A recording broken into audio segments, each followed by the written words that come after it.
Hello நண்பர்களே, இன்றைக்கு நாம் திருவனந்தபுரம் கரமனையாறு பக்கம் புதுசாக கட்டப்பட்டு இருக்கும் ஒரு நடைபாதையிலூടെ பயணம் செய்ய இருக்கிறோம். வாங்க வீடியோவுக்கு செல்லலாம்.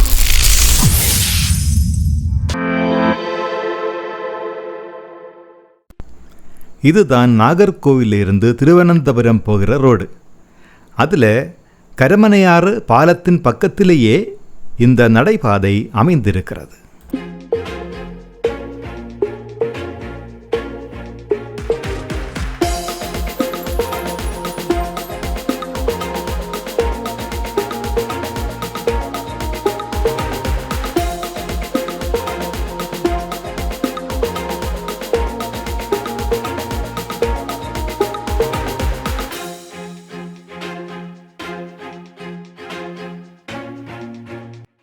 ஆற்றில் இறங்குவதற்கான படிக்கட்டுகளை நம்ம இங்கே பார்க்கிறோம். எதிர்காலத்தில் போட்டு பயணத்துக்கான ஏற்பாடுகள் கூட செய்யப்படலாம். பார்க்கிங்குக்கான வசதி இங்கே செய்யப்பட்டிருக்கிறது. ஏராளமான கார்களும் பைக்குகளும் பார்க் பண்ணுறதுக்கான இடம் இங்கே உண்டு.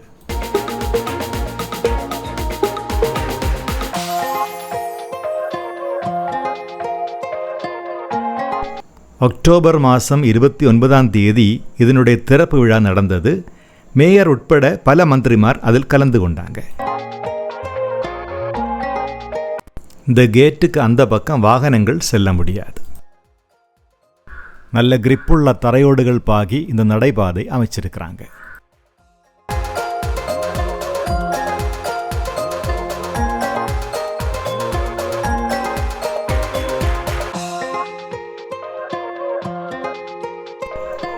பாலத்தின் பாதுகாப்புக்காக ஒரு தடை அணை இங்கு கட்டப்பட்டிருக்கிறது.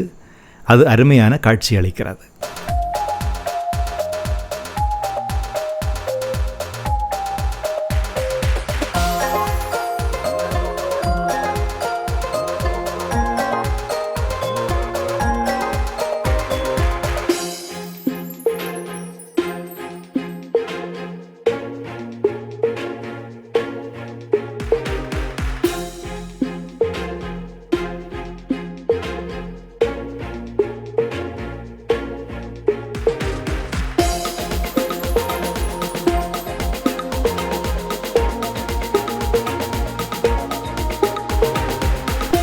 இது 2 கிலோமீட்டர் நீளமுள்ள ஒரு நடைபாதை.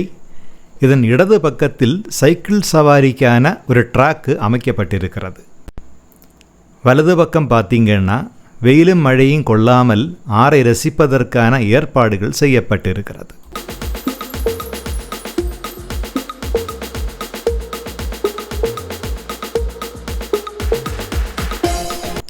இந்த வீடியோவை லைக் பண்ணி சப்போர்ட் செய்யுமாறு அன்போடு கேட்டுக்கொள்கிறேன்.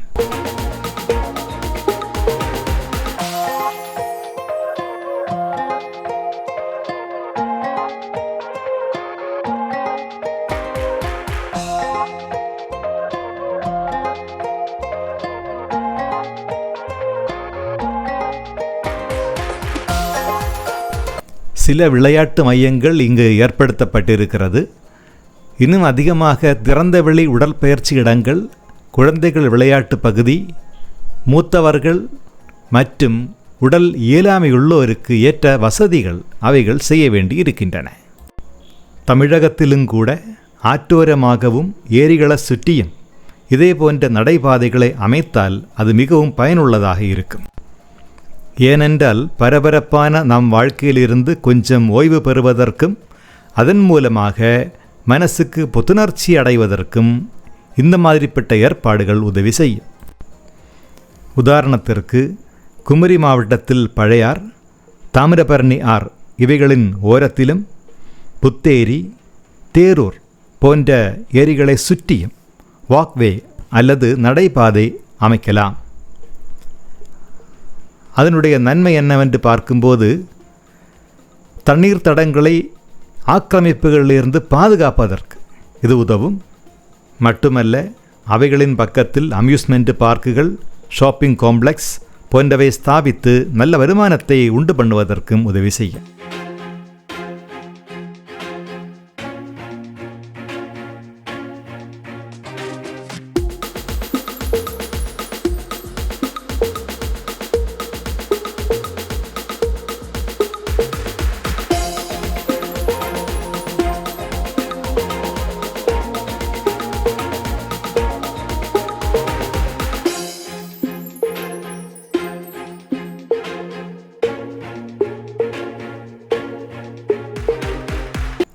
நடைப்பயணத்தின் போது தேவைப்பட்டால் ஓய்வெடுப்பதற்கான சில வசதிகள் இங்கு செய்யப்பட்டிருக்கிறது.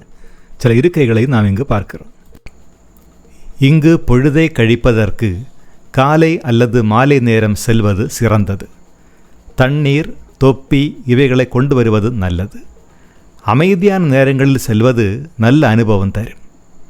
வசதியான காலணியை அணிவதும் அவசியம். ஏனென்றால் இந்த நடைபாதை நீளமானது.